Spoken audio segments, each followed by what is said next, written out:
bien salut à tous, c'est Romain PC aujourd'hui pour le tutoriel de programmation pratique numéro 8 dans lequel je vais vous apprendre à faire ce triangle qui s'appelle le triangle de Sierpinski ou Serpinski, quelque chose comme ça. Donc qui m'a été demandé par Alex The Lion Ultramaster et Adri-Ring. Alors, donc vous voyez un peu à quoi ça va ressembler, donc ça met un peu de temps avant d'atteindre ce résultat. C'est pour ça que j'ai déjà laissé tourner la Casio. Donc je vais en profiter pour vous expliquer le principe. Donc en fait c'est un principe assez mathématique, je ne saurais pas vous faire la démonstration, mais en gros voilà le principe. Vous avez trois points, ici les trois sommets. Au début du programme on part à un endroit, donc mettons un des angles, et aléatoirement on va choisir soit ce point, soit ce point, soit ce point. Et ensuite on va aller placer un point exactement entre le milieu, entre le point de départ et le point choisi. Par exemple on choisit celui-là, aléatoirement. On va aller placer un point ici en bas de l'écran. Et là on refait la même chose, on choisit un des trois points, et là par exemple on tombe sur celui-ci, alors on va aller placer un point entre le point d'où on vient et celui-là, donc un point ici, et etc. Donc ça part un peu partout, et normalement on obtient ce résultat. Alors, je ne sais pas si vous remarquez, il y a, sur le bord on voit les axes, parce qu'en fait on est dans ici, j'utilise le menu graphe de la Casio, et vous allez voir tout de suite comment on l'utilise. Donc on va aller au début du programme. Donc je vais vous l'expliquer. Donc déjà, comme d'habitude, je vais effacer le graphique. Alors habituellement, je mets label off et axis off. Là, pas besoin, comme vous l'avez vu. Bon, les labels, ils sont encore, ils sont pas trop gênants. Et les axes sont en bord d'écran et pas au milieu comme d'habitude. Donc on peut se permettre de ne pas les enlever et les remettre à la fin du programme. Donc voici comment ça marche. En fait, on va pas jusque-là, quand j'affichais des pixels à l'écran, j'utilisais la commande pixelon, mais qui affichait les pixels en fonction des coordonnées, vraiment des pixels de l'écran. Donc si on allait aux coordonnées 500, ça ne marchait pas. Là, je vais utiliser les plots. Donc en fait, les plots, c'est exactement le même principe, sauf qu'au lieu de se faire en fonction des pixels de l'écran, ça va se faire en fonction des coordonnées dans le menu graphe de la Casio. Et donc, on peut très bien, par exemple, mettre aux coordonnées 5000, ça va aller mettre un point très haut au-dessus de la Casio, ou alors au milieu de la Casio si on a fait en sorte que la caméra soit sur ce point.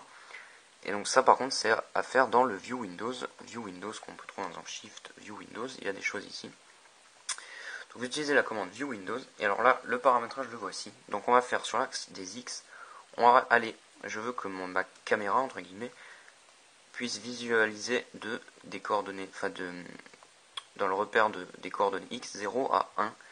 Avec, vous mettez 1 ici, je crois que c'est pour les graduations. Y, on fait la même chose de 0 à 1 avec 1 pareil pour les graduations. Donc normalement, le bas de l'écran fera 1 d'unité et la hauteur de l'écran fera 1 d'unité pour les coordonnées Y. Alors du coup, après, je place les trois premiers points, donc les trois sommets. Donc un aux coordonnées 0, 0, donc qui va être ici à l'origine du repère. Un aux coordonnées 0, 5, donc hop, moitié de l'écran, 1, donc en haut de l'écran, donc celui qui est là-haut. Et un autre coordonnée 1, 0, donc 1, et puis on ne monte pas Y0, donc en bas à droite de l'écran. Ensuite, on va avoir deux variables qui vont être les variables du point de départ. Donc là, par exemple, j'ai choisi le point d'en haut. Donc ça va être les coordonnées, au lieu d'être sur X et Y, ça va être sur A et B. Alors on va mettre tant que 1 différent de 0, donc pour une boucle infinie, parce qu'on veut que le processus de placer des points se fasse indéfiniment. Du moins jusqu'à ce qu'on arrête le programme, parce qu'on considère que le triangle est suffisamment joli. Donc au début de la boucle, vous mettez un premier plot on, donc le pixel 2D que vous affichez. Hop, le pixel s'affiche aux coordonnées AB. Là ensuite on va faire le choix entre les trois points, donc vous allez faire un random entre 1 et 3, vous allez affecter ça à une variable, moi j'ai pris C. Et donc là ensuite on met une condition, donc soit C est égal à 1, soit, alors sinon s'il n'est pas égal à 1, est-ce s'il est égal à 2, et sinon donc il peut être que égal à 3, du coup on a un autre sinon ici. Qu'est-ce que j'ai mis à l'intérieur? J'ai mis des variables G et H.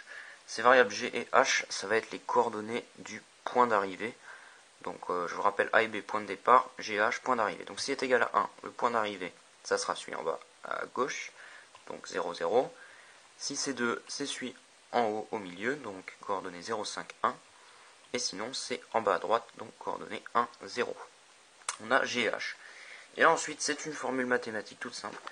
On va donc changer, on va attribuer les nouvelles valeurs de A et B, donc le point qu'on va placer, qui doit se trouver au milieu entre le point de départ, donc qui a actuellement stocké sur les variables A et B, et le point d'arrivée stocké sur les variables g et h.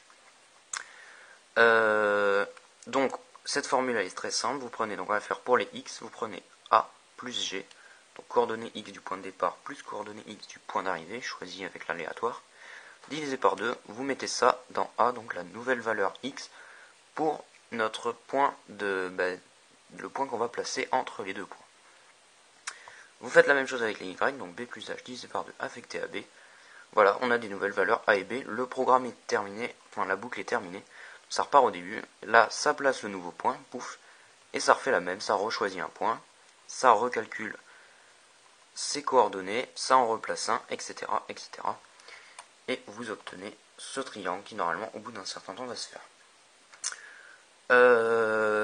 Donc voilà, ce tutoriel est terminé, donc après voilà, je vous laisse le faire. Encore une fois, n'hésitez pas, s'il y a des programmes dont vous aimeriez bien que je vous explique comment on les fait, n'hésitez pas à me demander et je pourrai éventuellement les faire. Voilà, donc salut à tous.